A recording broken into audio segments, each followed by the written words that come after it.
joining the internal communication spotlight series that I run on my blog.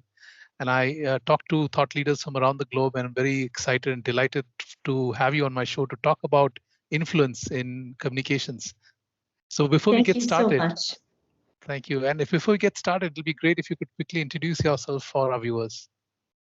Yeah, I very often say that I'm a hero maker. So my mission is to help people be better communicators and influencers, both in their business and personal life.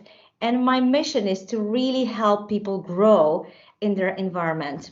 So I've been working in the communication space for the last 15 years in very different roles. For the first 5 years, I had my own PR agency. Then I worked for Polish HBR, Harvard Business Review, as the head of conferences and special events. And for the last 6 years, I'm the head of Story Seekers, based here in Poland, and a part of a global team of Mike Bosworth leadership. So we are the team of coaches and consultants who are working across the globe with C-level executives, salespeople, marketers, and everyone who is really eager to, improve their communication and influencing and sales skills. Brilliant. That's brilliant. That's a great background. And I think I'm sure you are adding a lot of value to a lot of companies and individuals. So let me begin by asking you, there's so much of talk about influence, but what, according to you, what is the value and importance of influence in communications, especially inside organizations?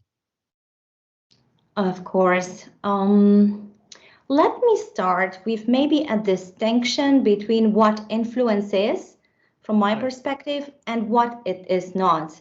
I like the definition of influence by Mike Bosworth. He says that influence is leading people to do difficult things that will benefit them without having to pull out your authority card, your boss card. While power is all about the command and control, it's about hierarchy of power, it's about telling people what to do because I'm your boss. And we often see that in organizations with really strong hierarchy of power, like army, maybe the church, and some other organizations. Right. So when I'm thinking about the importance of influence, I'm thinking particularly about one story of a gentleman called Paul O'Neill. Would you like me to tell you that quick story? Absolutely. So Paul O'Neill was appointed to be the CEO of Alcoa Company, American aluminum company, in 1987. During his first meetings with investors, he gave the speech, and he said, "My mission is to make Alcoa the safest workplace in America. My goal is zero harm, no injuries, no accidents in our factories." You can imagine the emotions on the faces of investors. This is probably what not they have been looking for. Probably they were expecting, high profits, higher margins, lower costs, more efficiency, innovations, strategy, synergy, all these buzzwords we often hear during the corporate speech. So, but Paul O'Neill had a clear vision. He really knew that by making the company a safer place, and at that time, the company was not doing very well. The number of injuries was very high. And also the financial situation, the financial standing was not very good. Right. So he communicated that vision to his top managers and subordinates, telling, "I want this company to be a safe workplace for our people." Right. And he also gave one instruction. "I want to know about every single accident, every injury in all plants, in all factories of Alcoa within 24 hours. And what's more, I want to hear the discovery, so what happened, and also the plan, how you're going to overcome such situations in the future." And you know what? When Paul O'Neill was resigning from Alcoa in 2000, so after 13 years later, the company's market capital rose by $27 billion. Wow. Their market share was enormous, and the profit was very high.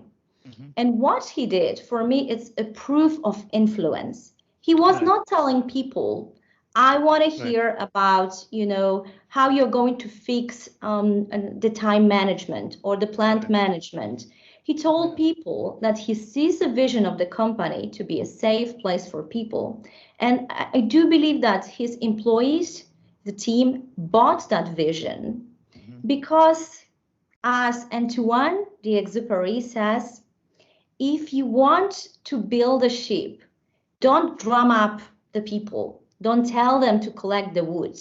Don't, control how they do it. But actually yearn, the vision, the dream of going to the sea. And I think Paul O'Neill did it. So for me, the importance of influence is it's critical as a leadership skill, and it's really measurable. It's not just this fancy, touchy-feely, charismatic, ideas. It really affects your business and business results. Got it. That's brilliant. And what I liked is that you're saying, so again, based on what you're saying, is this like an art or is it a science? Because you're saying this is something which can be learned by people. Is that what your sense is? Yes, it is. I'm sure it can be learned. So I can hear two questions in this two areas in this question. So the first thing is it an art or a science? And it actually brings me another story from my personal life, a story about a campaign that I coordinated at the project as the project manager and a spokesperson many years back in Poland. And that was the campaign organized by a nonprofit organization, totally grassroots campaign to implement smoking ban in public places in Poland, especially restaurants and bars. Like 15 years ago, you could smoke everywhere, and that was not very pleasant. So what happened? With a team of colleagues, we decided to change it. And we had an idea to start a network of smoke-free places. However, we had no formal power to tell people you can't smoke indoor in a restaurant, because you could. You could by the law. So we had no formal power to, stop people from smoking, forbid smoking. But we realized that we do have an influence. We could influence people's behaviors. And actually, at some point, we realized that we actually could influence decisions of politicians who can actually, enforce a new law and change that. So when you're asking me, is it an art or is it a science? At the beginning, we didn't know the science behind it. We were intuitive. We actually we were dealing with communication, with social change, impacting, building networks, building movements, but we didn't know the science behind it. And after 5 years of dealing with this campaign, number one thing is we succeeded. So the ban was implemented in Poland. What I realized is what made this campaign so effective. It was understanding that if you want to influence people, you have to touch their hearts. And another scientist, whom I really adore, Antonio Damasio, he is a neuroscientist. He says that humans are not thinking machines. Although we think we are very smart, humans are feeling machines that think. So back then we realized that our communication was so effective because it was a meaningful communication. That communication was very personal. So we were telling a story why we kickstarted that campaign. And we were telling a personal story of an experience in a restaurant where we felt, hurt and oppressed by people who were smoking. Right. We started telling stories of other people who were affected by smoking indoor. We were telling stories about the owners of restaurants, the Right. customers, the pregnant women, the families with kids. So we found heroes, and Right. we were speaking through the heroes' eyes.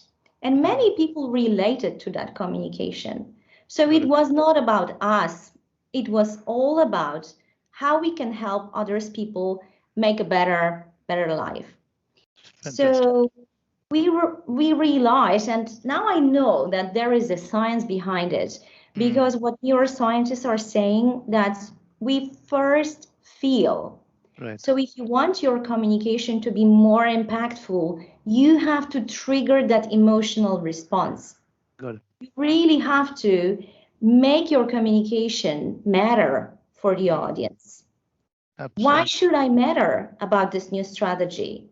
Right. What's in it for me? How is it going to impact my daily activities? We Got often it. forget about it when we start promoting a new strategy, new products.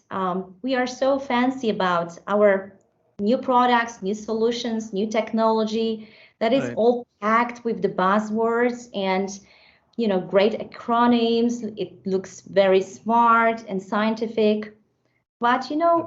it does not trigger this emotional response.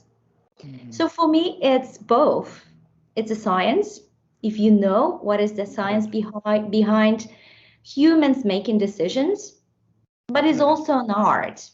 Because when you're a communicator and you're communicating difficult things, Right. you need to understand that it's not very direct. You can't tell people, okay, stop eating sugar. And the very next, and you give all the data, you show people, the effects of sugar, you tell people how it affects their body. And the very Right. next day, everyone quits sugar. It just doesn't work like that. That's true. So we really have to think how to direct the messaging, how to navigate through the noise, through all Yeah. that, hesitation and fear, and Got it. how finally, build the movement, build the scale of the messaging, build the ambassadors who are going to spread it on behalf of our team. Brilliant. So it's Brilliant. This is also a an art. absolutely. Yeah. No, I think you also kind of answered my next question about how it can be developed, and I think it's more about thinking about the audience, bringing that emotional connect. It's also about storytelling, which you're talking about. So I think that's a great segue into the next question. It says, what are some of the signs that tell you that communicators or leaders are actually using influence? Because in the organization we are so caught up in our day-to-day work and we want to get things done. There is not much time to do storytelling and other things. So what are some of the signs which tell you that yes, these communicators or leaders are investing in this? That's a brilliant question. It's a really good question because especially nowadays when the pace of the world is so fast, and we don't only live in the VUCA world, Yeah, abnormal world, but everything is almost upside down, and we try absolutely. to race in the world, become more efficient, more Right. lean, do Yeah. things faster. And Yeah. when you read the titles of many books, it's all about being more effective. Yeah. But actually, for me, communication is about slowing down. Mm. And my number one lesson when I work with leaders, especially in the last months, it's not about imposing more tasks and being more effective, but it's Mm-hmm. actually slowing down and seeing where your team is, where your Correct. employees are. Yeah. And it actually starts with listening, with Mm. true listening. Yeah. It's not about knowing it all, it's Right. actually about hearing it all, Mm. getting people and inviting them, to open up and to share. because Right. I think the first thing what we need to do is kind of disarm these emotions, the Mm. fear, uncertainty Right. um, of what's happening, what's going on. And Right. I like the example of Louis Gerstner, who Mm-hmm. was one of the CEOs of IBM IBM. Yeah. in 1990s. And Yeah. when he came to the organization, IBM was in a pretty bad shape Mm. financially, and was beaten by competitors, kind of Right. lacked the speed. Right. And the way he started curing the organization was by listening. Right. For the first few weeks, he toured Mm. all the sites, all the offices, and he just listened to Yeah. employees, to partners, channel partners, technology providers. He kind of wanted to understand what is the feedback from the market, how his own people feel about the Right. situation. Mm. So when I start working with leaders or sales teams, number one skill we need to kind of more hone, more practice is listening with empathy. Mm. And Mm. it's hard Right. because, and I see that especially with salespeople and leaders, they are Yeah. great communicators, very often charismatic, they can Right. sell, but Yeah. they hear their listening is pretty poor. Mm. So it really reminds me about one workshop we did with Simon, and he is Mm-hmm. the head of innovation in one Mm-hmm. of the construction companies in Poland, a big company. Mm-hmm. And that was last year, Mm-hmm. already during the COVID situation. Right. And he told me, Magda, I need to constitute my team. And this is a team, some people were recruited during COVID, Mm-hmm. some people were already on board. Right. And I feel that there is such disconnection. Mm. I need to build, um, unite the team, integrate the Right. team around this human element and around our mission, who we are as Mm. the innovation unit within this Right. big organization. And he admitted before the workshop, I I know I'm a good communicator, but I Mm-hmm. listen so poorly. So Mm. I'm like a commander. I see the vision, I see the goal, and I know what we need to do, Right. but I need to stop doing that. And the turning point during that workshop was when all the participants, so Simon and his team, Mm-hmm. shared a story about vulnerability, about Right. transformation, about change. Mm-hmm. And that story reveals kind of your soft skin, Right. your vulnerability element. Mm. And I saw that the atmosphere in the team shifted Right. when he started sharing, some vulnerabilities in his life, some struggles, Mm-hmm. some setbacks. I saw that his team really looked at him, and I felt that they felt even more connected. Right. So, you can learn to Mm. influence people without this formal authority. Right. My tips are, or maybe my practice is always about listening, especially with empathy, Mm. embracing vulnerability, Right. and we like to watch Superman on TV, Yeah. but we actually don't feel like working with Superman is fun all the time. Yeah. So be you, be authentic, and it's also one of the lessons when you want to be more, influential in your communication. And Correct. it's all about your self-awareness, self-growth, knowing who Mm. you are, and speaking from that space of authenticity, sharing Right. stories, being more personal, because Mm. we live in the environment when we really work with people, and Right. especially that disconnection, virtual teams, working from home, it's already a big, Correct. disconnect, Yeah. especially physical one, a big distance. So Right. what can bring us together is this human element. Yeah, I Great. think I think that's a great thought, because I like the vulnerability part, because not many people think that influence can also come by being authentic and showing your, your true self. So that's a great point. From your perspective, what's your advice for communicators? Because a lot of communicators want to use influence at the workplace. They want to add the skill, but usually training programs are designed around technical skills, but nobody really talks of this soft skill. So what's your advice for communicators? that's a very good question, and thank you for pointing this out. I work a lot with IT companies, technology companies, industries. I work a lot with experts who Mhm. very often speak to non-experts. So Right. with technical people or people with a technical background who need Mhm. to communicate to business line, CEOs, customers. And yeah, I think we focus too much on speaking about the products, about Mhm. our technology, how innovative we are, cutting edge technologies. Right. We often use a lot of beautiful words that are Mhm. very complicated. Right. And I remember working with one communication company. Mhm. Well, that was a communication team within an IT company. Right.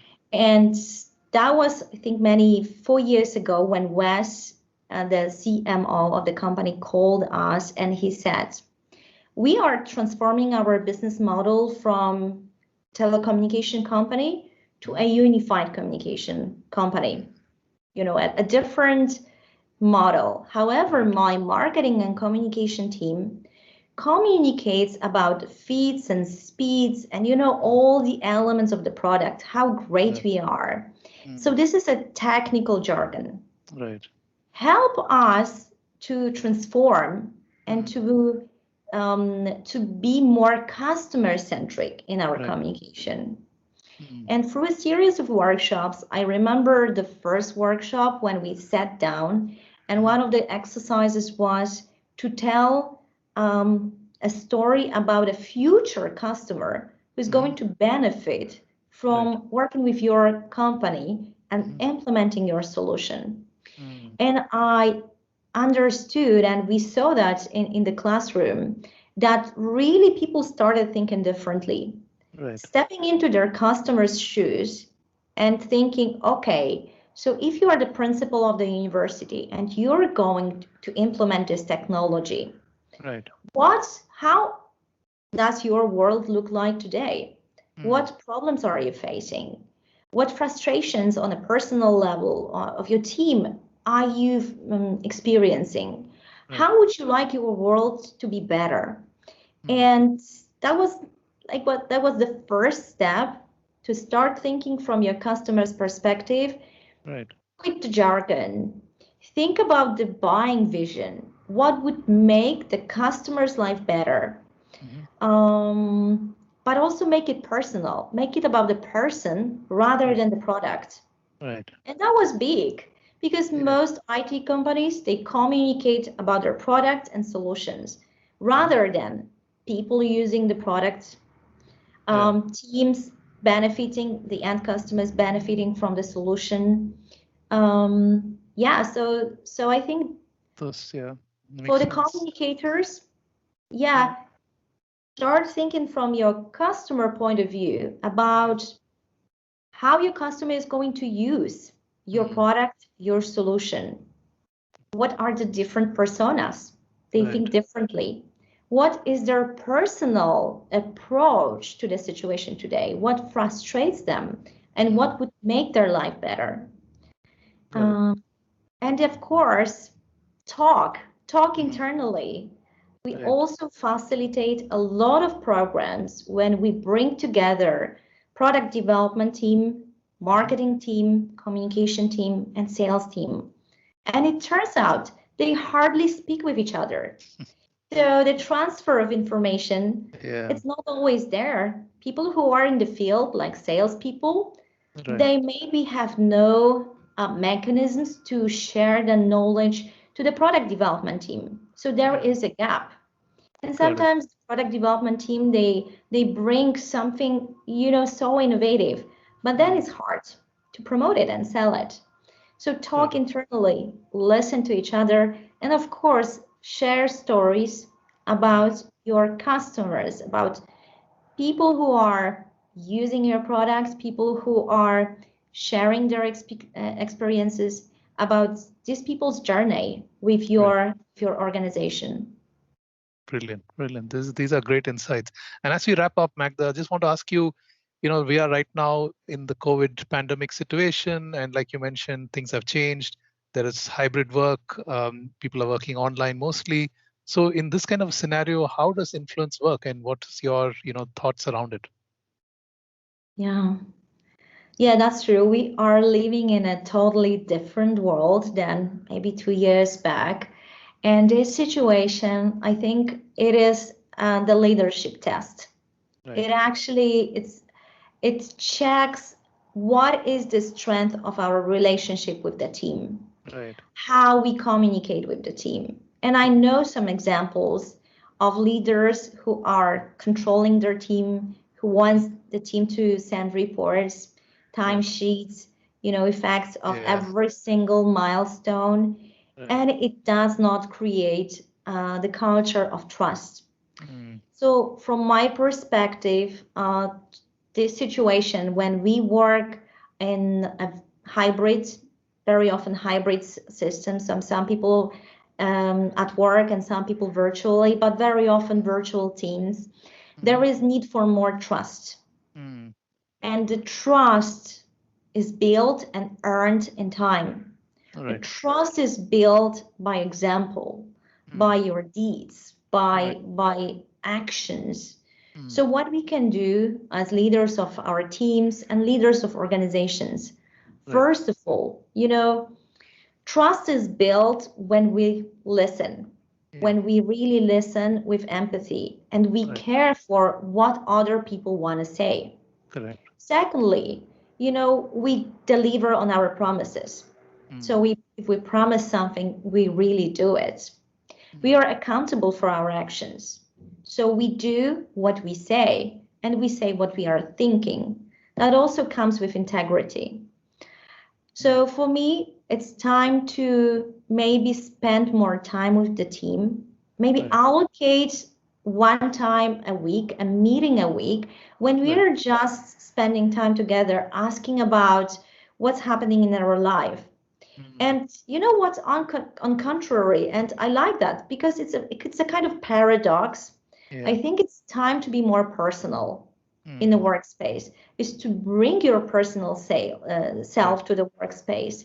We Mm, are in distance, we work virtually, but it's time to be more you. mm, And yeah, I hope that it's time for many leaders and the teams maybe to start thinking differently, because we are all in this together. And it's time of extreme empathy. So we need to demonstrate that we care for people because people is what is the biggest treasure of the organization. absolutely. This has been brilliant. I think great inputs, great insights, great stories, and yeah, you really brought the storytelling to the fore in the conversation we had. So I really enjoyed it personally. So thank you again for Thank taking you. the time. Really, really appreciate it. It's a pleasure. It's been so much fun. Thank you so much.